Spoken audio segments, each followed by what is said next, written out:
செய்திகள். நகராட்சி நிர்வாகத்துறை சார்பில் தமிழகத்தின் பல்வேறு பகுதிகளிலும் 399 கோடி மதிப்பீட்டில் முடிவுற்ற 102 திட்டப்பணிகளை துணை முதல்வர் உதயநிதி ஸ்டாலின் அவர்கள் தொடங்கி வைத்தார். முதலமைச்சர் மு க ஸ்டாலின் அவர்கள் வருகின்ற 15 மற்றும் 16 ஆகிய 2 நாட்கள் தஞ்சை மாவட்டத்திற்கு வருகை தர உள்ளதாக தகவல் வெளியாகியுள்ளது. தமிழக வெற்றிக் கழகத்தின் 3ஆம் ஆண்டு கல்வி விருது விழாவில் 3ஆம் கட்ட விழா இன்று நடைபெற உள்ளது. காவிரி டெல்டா பாசனத்திற்காக சேலம் மேட்டூர் அணையை முதலமைச்சர் மு க ஸ்டாலின் அவர்கள் நேற்று திறந்து வைத்தார். நீட் தேர்வு முடிவுகள் வருகின்ற ஜூன் 14ஆம் தேதி வெளியாகும் என்று தகவல் வெளியாகியுள்ளது. ஏர் இந்தியா விமானம் விழுந்து வெடித்ததில் மருத்துவ மாணவர்கள் 5 பேர் உயிரிழந்தனர். குஜராத் விமான விபத்து அதிர்ச்சி அளிக்கிறது என்று முதலமைச்சர் மு க ஸ்டாலின் அவர்கள் தெரிவித்துள்ளார். அகமதாபாத்தில் நடந்த விமான விபத்தில் குஜராத் முன்னாள் முதல்வர் விஜய் ரூபானி அவர்கள் உயிரிழந்தார். விமான விபத்தில் உயிரிழந்தோரின் குடும்பத்திற்கு தலா 1 கோடி ரூபாய் வழங்கப்பட உள்ளதாக டாடா குழும தலைவர் சந்திரசேகரன் அவர்கள் அறிவித்துள்ளார். சென்னை மெரினாவில் மாற்றுத்திறனாளி முதியோர்கள் பயன்படுத்தும் வகையில் பேட்டரி வாகனங்கள் சேவை ஏற்பாடு செய்யப்பட்டுள்ளது. தமிழகத்தில் இன்று நீலகிரி, கோவை, தேனி, திருநெல்வேலி, கன்னியாகுமரி ஆகிய மாவட்டங்களில் ஒரு சில இடங்களில் கனமழை பெய்ய வாய்ப்புள்ளதாக வானிலை மையம் தகவல் தெரிவித்துள்ளது. குஜராத் மாநிலம் அகமதாபாத் விமான நிலையம் அருகில் ஏர் இந்தியா நிறுவனத்திற்கு சொந்தமான பயணிகள் விமானம் சிக்னலை இழந்த நிலையில் விழுந்து நொறுங்கி விபத்துக்குள்ளானது. இந்த விமானத்தில் 242 பேர் பயணித்த நிலையில் 170 பேர் உயிரிழந்ததாக தற்பொழுது தகவல் வெளியாகியுள்ளது. ராயபுரத்தில் 58 லட்சத்தில் நவீன உடற்பயிற்சி கூடத்தை துணை முதல்வர் திறந்து வைத்தார். சென்னை மாநகராட்சியில் சாலை வெட்டுக்களை சீரமைக்க 15 மண்டலங்களுக்கு தலா 1 கோடி ரூபாய் ஒதுக்கீடு செய்யப்பட்டுள்ளது. பொறியியல் படிப்பிற்கு விண்ணப்பித்தவர்களுக்கான ரேண்டம் எண் நேற்று ஒதுக்கீடு செய்யப்பட்டதை தொடர்ந்து வருகின்ற 27ஆம் தேதி தரவரிசை பட்டியல் வெளியிடப்பட உள்ளதாக தெரிவிக்கப்பட்டுள்ளது. பெருந்துறையில் நடைபெற்று வரும் வேளாண் கண்காட்சி இன்று வரை நீட்டிப்பு செய்யப்பட்டுள்ளது. கலைஞர் அறக்கட்டளை சார்பில் நலிந்தோர் 8 பேருக்கு தலா 25,000 நிதியுதவியை முதலமைச்சர் மு க ஸ்டாலின் அவர்கள் வழங்கினார். தமிழகத்தில் 33,312 சுய உதவி குழுக்களுக்கு 3,134 கோடி ரூபாய் வங்கிக் கடன் இணைப்பு வழங்கும் திட்டத்தை துணை முதல்வர் உதயநிதி ஸ்டாலின் அவர்கள் தொடங்கி வைத்தார். 22 கேரட் ஆபண தங்கத்தின் விலை சவரனுக்கு 640 ரூபாய் அதிகரித்து 1 சவரன் 72,800 ரூபாயாகவும் 22 கேரட் 1 கிராம் 9,100 ரூபாய்க்கும் விற்பனை செய்யப்பட்டு வருகிறது. இதனைத் தொடர்ந்து 1 கிராம் வெள்ளியின் விலை 119 ரூபாய்க்கு விற்பனை செய்யப்பட்டு வருகிறது. வருகின்ற ஜூலை 7ஆம் தேதி திருச்செந்தூர் சுப்பிரமணிய சுவாமி கோவிலில் மகா கும்பாபிஷேகம் நடைபெற உள்ளதால் குடமுழுக்கு பணிகளை மேற்பார்வையிடவும் பக்தர்களுக்கு வசதிகள் ஏற்படுத்தவும் தமிழக அரசு சிறப்பு அதிகாரிகளை நியமித்து உத்தரவிட்டுள்ளது.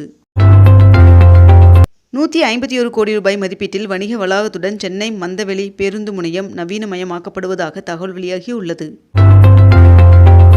சென்னை விமான நிலையத்திற்குள் மழைநீர் தேங்காமல் தடுக்க கால்வாய் கட்டும் பணியை தொடங்கியுள்ளது இந்திய விமான நிலைய ஆணையம். கல்லூரி ஆசிரியர்களுக்கான தேசிய நல்லாசிரியர் விருதிற்கு ஜூலை 9ஆம் தேதி வரை விண்ணப்பிக்கலாம் என்று UGC ஆசிரியர்களுக்கு அழைப்பு விடுத்துள்ளது.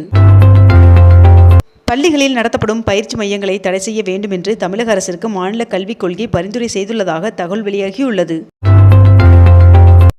ஜூலை 1ஆம் தேதி முதல் தட்கல் ரயில் டிக்கெட்டுகளை பெற ஆதார் எண் கட்டாயம் என்று ரயில்வே அமைச்சகம் அறிவித்துள்ளது. அதி கனமழைக்கான எச்சரிக்கையை தொடர்ந்து மீட்பு படையினர் கோவை நீலகிரிக்கு விரைந்தனர். ஜாதி மதம் இல்லை என்ற சான்றிதழ் வழங்க உரிய அரசாணையை பிறப்பிக்க வேண்டும் என்று தமிழக அரசிற்கு சென்னை உயர்நீதிமன்றம் பரிந்துரை அளித்துள்ளது. மாநில ஒதுக்கீட்டில் தமிழ்நாட்டில் பணியாற்றும் மருத்துவர்களுக்கு 50% இடங்களை தக்க வைக்க கோரி ஒன்றிய சுகாதாரத்துறை அமைச்சர் JP நட்டா அவர்களுக்கு மருத்துவத்துறை அமைச்சர் மா சுப்பிரமணியன் அவர்கள் கடிதம் அனுப்பியுள்ளார். சென்னை மாவட்ட ஆள் சேர்ப்பு நிலையம் நடத்தும் விற்பனையாளர் காலி பணியிடங்களுக்கான நேர்முக தேர்வு நடைபெற உள்ளது. இனிமேல் ஒரு வாக்குச்சாவடிக்கு 1,200 வாக்காளர்கள் தான் என்று தலைமை தேர்தல் அதிகாரி தகவல் தெரிவித்துள்ளார். பவானியில் இருந்து மேட்டூர் வரை முதலமைச்சர் மு க ஸ்டாலின் அவர்கள் 11 கிலோமீட்டர் தூரத்திற்கு ரோட் ஷோ மேற்கொண்டார். திராவிட மாடல் ஆட்சியில் உயர்கல்வியை வழங்குவதில் தமிழ்நாடு முதன்மை மாநிலமாக திகழ்கிறது என்று அமைச்சர் MRK பன்னீர்செல்வம் அவர்கள் தெரிவித்துள்ளார். வார இறுதி நாட்களை முன்னிட்டு 1135 சிறப்பு பேருந்துகள் இயக்கப்பட உள்ளதாக தகவல் தெரிவிக்கப்பட்டுள்ளது. விடுபட்ட மகளிருக்கு விரைவில் உரிமைத் தொகை வழங்கப்படும் என்று துணை முதல்வர் உதயநிதி ஸ்டாலின் அவர்கள் தெரிவித்துள்ளார். வடபழனியில் வணிக வளாகத்துடன் கூடிய பேருந்து நிலையம் அமைக்கப்படும் என்று மெட்ரோ ரயில்வே நிறுவனம் தெரிவித்துள்ளது. தற்காலிக ஆசிரியர்களுக்கு ஏப்ரல், மே, ஜூன் மாதத்திற்கான தொகுப்பூதியம் வழங்க 27 கோடி ரூபாய் ஒதுக்கீடு செய்யப்பட்டுள்ளது. ஈரோடு மாவட்டத்தில் 175 கோடி ரூபாய் செலவில் 16 முடிவுற்ற பணிகளை திறந்து வைத்தும் 11 புதிய திட்டப் பணிகளுக்கும் முதலமைச்சர் மு.க. ஸ்டாலின் அவர்கள் அடிக்கல் நாட்டினார். 35 சமுதாய அமைப்புகளுக்கு விருது கசோலைகளை வழங்கி புதிதாக வடிவமைக்கப்பட்ட மதிலட்சினை வெளியிட்டார் துணை முதல்வர் உதயநிதி ஸ்டாலின் அவர்கள். உழவர் நலத்துறை சார்பில் ஈரோட்டில் வேளாண் கண்காட்சியை முதலமைச்சர் மு.க. ஸ்டாலின் அவர்கள் தொடங்கி வைத்தார். சட்டமன்ற தேர்தலை ஒட்டி வாக்குச்சாவடி சீரமைப்பு பணிகள் அடுத்த மாதம் தொடங்கும் என்றும், தமிழ்நாடு முழுவதும் வாக்காளர் பட்டியலை சரிபார்க்கும் பணி அக்டோபரில் தொடங்கும் என்றும் தலைமை தேர்தல் அதிகாரி அர்ச்சனா பட்நாயக் அவர்கள் தகவல் தெரிவித்துள்ளார். வடக்கு மாவட்ட பாமக தலைவராக PS பழனி அவர்கள் நியமனம் செய்யப்பட்டுள்ளதாக பாமக நிறுவனர் மருத்துவர் ராமதாஸ் அவர்கள் அறிவித்துள்ளார். சென்னையில் மின்சார வாகனங்களுக்கு சார்ஜிங் நிலையம் அமைக்க 9 இடங்களை மாநகராட்சி மற்றும் தமிழ்நாடு பசுமை எரிசக்தி கழகம் தேர்வு செய்துள்ளதாக தகவல் வெளியாகியுள்ளது. சென்னையில் தேமுதிக மாவட்ட செயலாளருடன் பொதுச் செயலாளர் பிரேமலதா விஜயகாந்த் அவர்கள் ஆலோசனை நடத்தினார். நாடு முழுவதும் 20 லட்சம் பேர் எழுதிய நீட் தேர்வு முடிவுகள் வருகின்ற 14ஆம் தேதி வெளியிடப்பட உள்ளதாக தகவல் வெளியாகியுள்ளது. தமிழகத்திற்கான கல்வி நிதியை ஒதுக்க வேண்டும் என்று ஒன்றிய அரசிற்கு சென்னை ஹைகோர்ட் உத்தரவு பிறப்பித்துள்ளது. சென்னை சென்ட்ரல் மெட்ரோ ரயில் நிலையத்தில் புதிதாக அமைக்கப்பட்ட புத்தக பூங்காவை முதலமைச்சர் மு.க. ஸ்டாலின் அவர்கள் திறந்து வைத்தார். தமிழகத்தில் முதன்முறையாக உணவு டெலிவரி செய்யும் ஊழியர்களுக்கான AC ஓய்வறை பயன்பாட்டிற்கு கொண்டுவர சென்னை மாநகராட்சி முடிவு செய்துள்ளதாக தகவல் வெளியாகியுள்ளது. தமிழகத்தில் 10 மாவட்டங்களில் பாமக பொதுக்குழு கூட்டம் நடைபெறும் என்று அக்கட்சியின் தலைவர் அன்புமணி அவர்கள் அறிவித்துள்ளார். துணை முதல்வர் உதயநிதி ஸ்டாலின் அவர்களின் தலைமையில் பல்வேறு துறைகளின் மூலம் மேற்கொள்ளப்பட்டு வரும் சாலை பணிகள் குறித்த ஆய்வுக் கூட்டம் நடைபெற்றது. வனத்துறை, இந்து சமய அறநிலையத்துறை ஒருங்கிணைப்பு கூட்டம் அமைச்சர்கள் தலைமையில் நடைபெற்றது. முதலமைச்சர் மு.க. ஸ்டாலின் அவர்கள் சென்னையை அடுத்த மாமல்லபுரம் அருகே கோத்ரேஜ் தொழிற்சாலையின் உற்பத்தியை தொடங்கி வைத்தார். உலகிலேயே மிகவும் உயரமான காஷ்மீர் செனாப் ரயில்வே மேம்பாலத்தில் உறுதித்தன்மையை கண்காணிக்கும் பணியை சென்னை CSIR கட்டமைப்பு பொறியியல் ஆராய்ச்சி மையம் மேற்கொள்ள உள்ளது.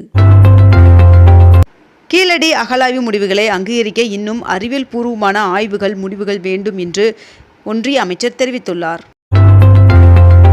தமிழகத்தில் அரசு பேருந்துகளில் பயணச்சீட்டிற்கான டிஜிட்டல் பரிவர்த்தனை தோல்வியடைந்தால் அரை மணி நேரத்தில் பயணிகளின் வங்கிக் கணக்கில் பணத்தை திருப்பி செலுத்த நடவடிக்கை எடுக்கப்பட்டுள்ளதாக போக்குவரத்து கழக அதிகாரிகள் தெரிவித்துள்ளனர். இத்துடன் இன்றைய தலைப்புச் செய்திகள் நிறைவடைகின்றன. மேலும் இதுபோன்ற அண்மை தகவல்களை உடனுக்குடன் தெரிந்து கொள்ள அக்னிபூ சேனலை சப்ஸ்கிரைப் செய்து கொண்டு தொடர்ந்து இணைந்திருங்கள். நன்றி, வணக்கம்.